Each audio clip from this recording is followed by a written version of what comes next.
Hello there, virtual rafters. How are you doing? Thanks for clicking on the thumbnail, even though that's a really absurd build.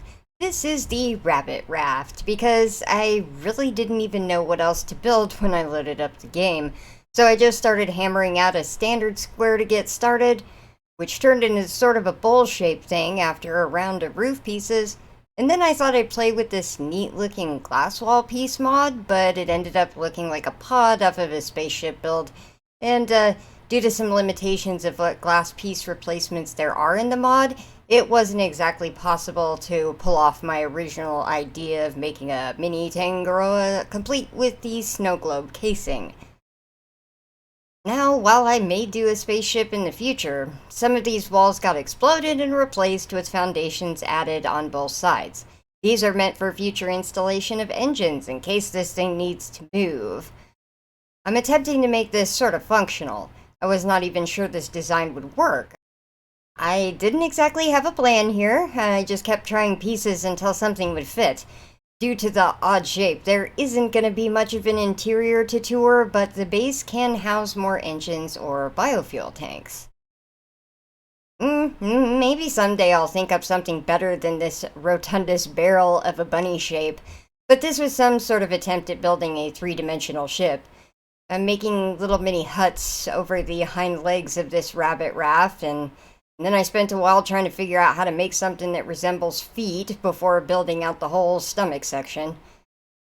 Next challenge was creating arms and shoulders that would actually extend slightly forward. None of that space will really be of much use, as this center section is going to need a high ceiling to accommodate lots of trees for an onboard garden.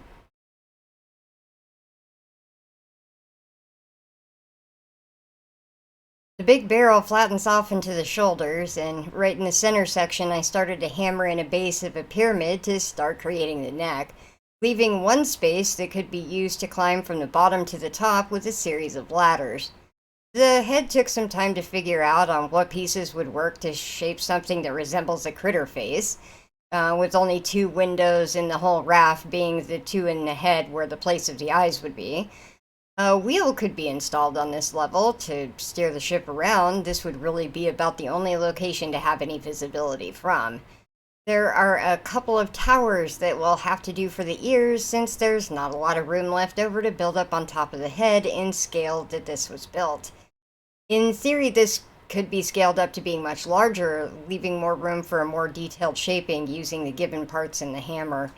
But this thing is already quite large as it is. It might be a terrifying sight on the horizon.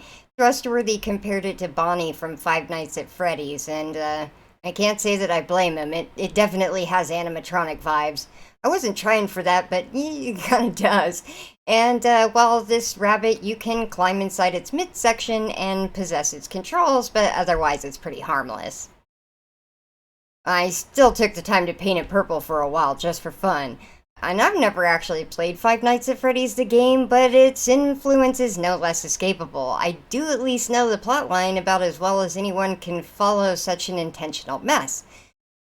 The game's ability to market through the plot is pretty brilliant, I'll say that. Maybe someday I'll give myself a coronary trying to play Security Breach.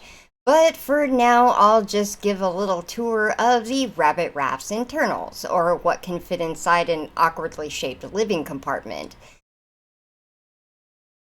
The head portion contains a place for either sleeping or chilling, with this ceiling-hung hammock with some sort of accessory scattered around. And if you drop down to the half deck below, there's a small kitchenette area with a cookpot. This obvious hole in the floor takes us down the neck and into the upper chest cavity. The chest and shoulder portion is a farm with a secondary cooking area. This two-story section was built big enough to accommodate the tree species collected from rafting around, as well as plenty of medium planters for crops. The apiary is included, near the center of the ladderway. Can't forget the bees, otherwise how are those engines going to have a steady supply of biofuel?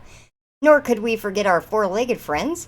There's adequate space for turfing in a small pasture, as well as an entire clucker coop above the crops. A little decorative area here for the grill and juicer that could be converted into more crew space if needed.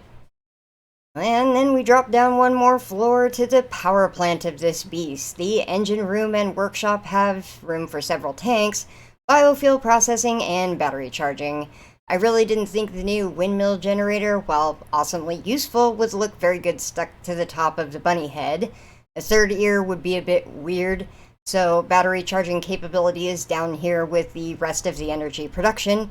Of course, so too is the purifier. It needs to be at water access level, along with one of those new spiffy furnaces that does 3 ores at a time, and a recycler. Although rather awkward shaped, this Rabbit Raft can actually hold quite a lot, or at least enough to survive a story mode playthrough. I wanted to build something weirder than the truck raft, and I think I succeeded with this one. And I'm not sure what to do next, but it's always fun to log on and build a random raft project. And if you're looking for some creative ideas, check out the playlists. New rafts will show up from time to time. I'll do a little bit of video touring on the Rabbit Raft on the way out. Take care, y'all, and bye-bye!